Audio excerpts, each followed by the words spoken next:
Hello, and welcome to today's video on the present state of reality as I see it in the Puget Sound region of Tacoma, Washington. So this is primarily coming from ancestral guidance as well as my lived experience and what I'm going through as an individual of the collective over here on the Puget Sound region in Tacoma, Washington. This is regarding the Bear Gulch Fire happening in the Olympic National Forest around Lake Cushman. This was a human-caused fire in July, around July 4th. And I first became aware of it when my husband and I attempted to go climb Mount Rose and went to the lake for a pit stop. And while we were there, I saw fire was breaking out. I could hear helicopters were coming through, and they were the water planes coming to dip down, collect water from Lake Cushman and attempt to put out the fire. And I remember to my core, having been in this location for, I wouldn't say quite 30 years, yet it's coming up on that time. I haven't seen this in my lifetime. I know that helicopters were utilized in a previous Mount Rose fire. However, this was different, and I just intuitively knew it was not going to be enough. What their efforts were doing at the start of it, it just wasn't enough. It wasn't enough water at the time in each dose to truly put out that fire. And we're here on the 6th of September in 2025, 2 months later, and that fire is going very strongly. And my understanding from fire individuals in the location, not to name anyone individually, yet it is burning without the ability to stop it, because what is happening in that beautiful natural land is that the fire is getting into the brush. So it's getting into the stacks of the fir needles, all the organic material that is pretty deep, right? It's just decades, centuries even. It could even be the original old growth mulch, and it's in there and it's deep, and it's basically like a smoldering few feet deep, apparently, like just insulator. And they've reported that even with the rains in the fall, if and when we get them, and the winter snowpack, it may just suppress the fire and have the fire eating away at the roots, eating away at that mycelial network. And what my understanding is that it could not even put out the fire with the snowpack. And what I'm understanding from reports is that even the live trees are having their roots damaged by the fire and they're falling over. So we are losing multi-generation later of the original old growth forest. And now granted, the original old growth forest up there was a lot of cedars. And cedars take a very long time to establish and grow to the size they were at the time. And at a point in the winter, if you ever go up to Lake Cushman, it drains and you can see the soles, the stumps of the old trees that were harvested. And it's also my understanding that the terrain is very difficult to work with our present technologies, and that previous fires in the Bear Gulch have reached the west coast of the Pacific Ocean because they are not able to be put out based on the terrain. And so my thought process here is that that is not acceptable, that is not sustainable, and that is just not acceptable to have habitation of human and human activity create something like this natural disaster that is affecting the air pollution in Tacoma. Whether or not it's just a soup of the number of wildfires, this is affecting us all. And it's not just me being able to go up and recreate on Lake Cushman, go hike in the beautiful mountains that are a very deep ancestral connection to me. It's what are the tactics being implemented, and are they enough to help us? Because this is a regional concern, and it is also a global concern.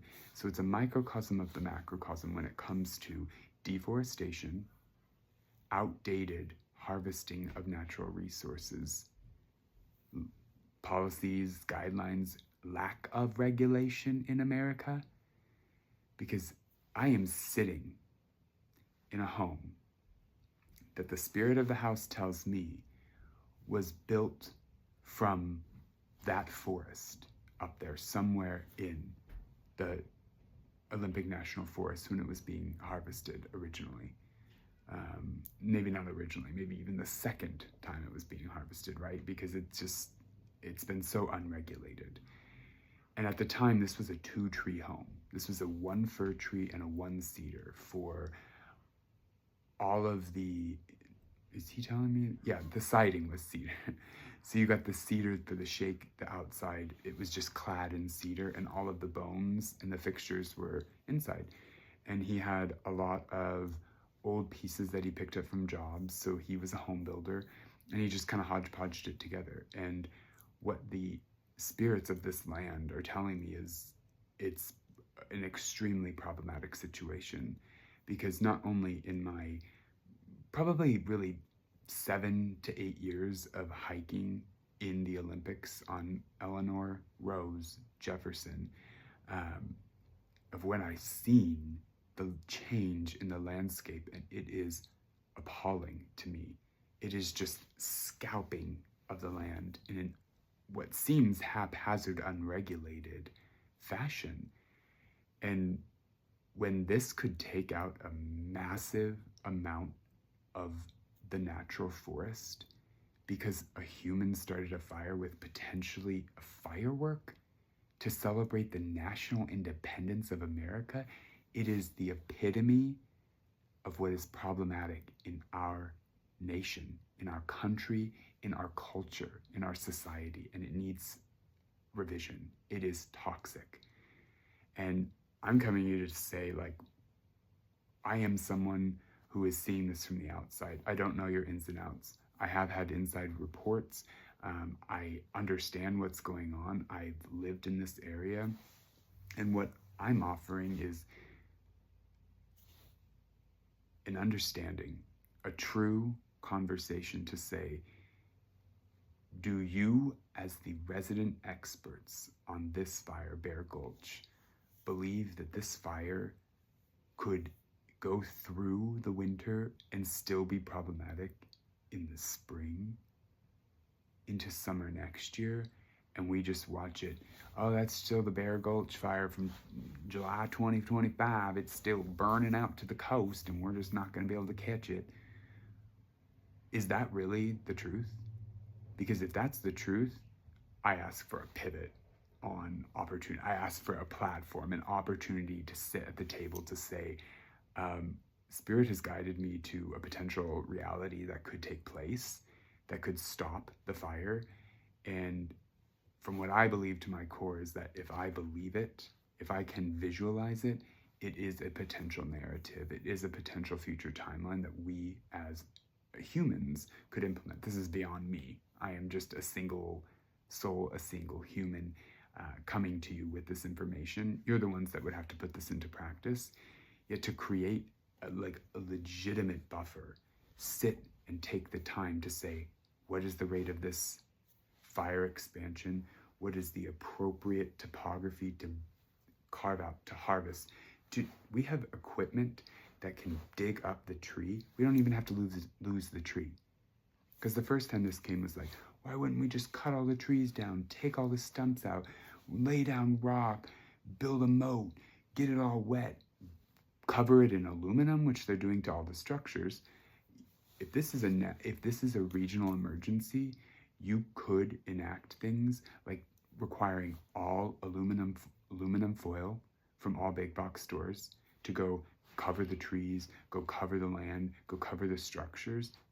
I'm being serious. This is like what you could do. This is basically COVID times, right?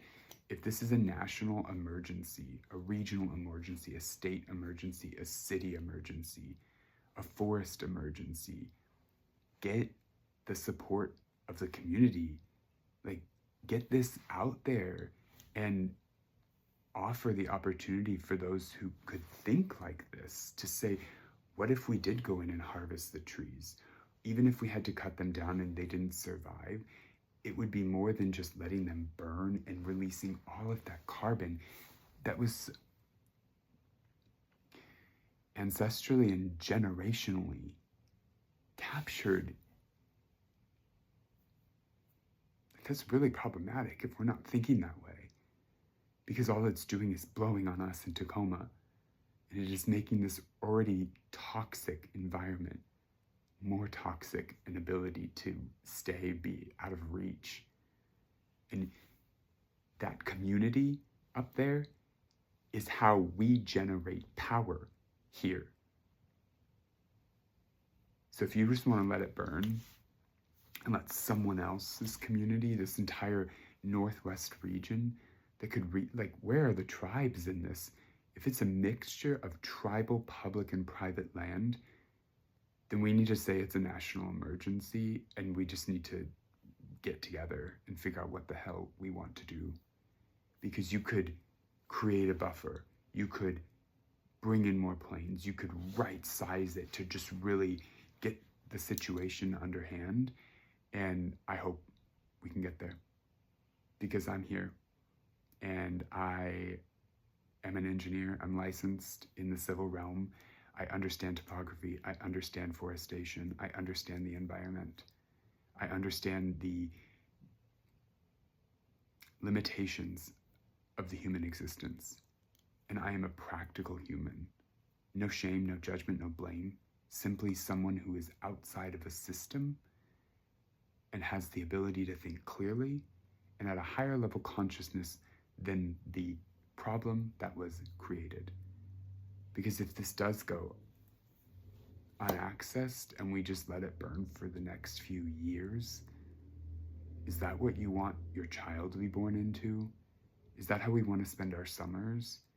When we thought we had a safe haven up here in the Pacific Northwest, and now that's just ashes? Ashes to ashes, dust to dust. Is that really how you feel the narrative of our human story is going to be? That's for you to watch and play out, because I'm not on that train. I am not on that path, and I am not on that belief system that we are not a species that would unite when the call comes. And so Mason County, Washington, Fire Department, DNR, I'm calling on you. I'm here, and I'm interested in an opportunity to have a conversation, because I am a citizen who still wants to know. I do have property access. It's not mine. I don't possess it. I don't own it. Even here in Tacoma, I don't believe I own this. I'm the temporary person paying a governmental system just to live here. I still want the natural environment to thrive. I don't care about the profits. I don't care about the complications. It is a problematic reality if we allow our planet to burn without knowing when it's going to stop, while we allow people to just sit. Because it's just like national weather challenges, where Katrina, if these things were known and we just don't act on them, what are we doing? It's not cool. So with that, I send my love, my light, and my blessings as we journey to resolve the human condition of this planet. Bye-bye for now.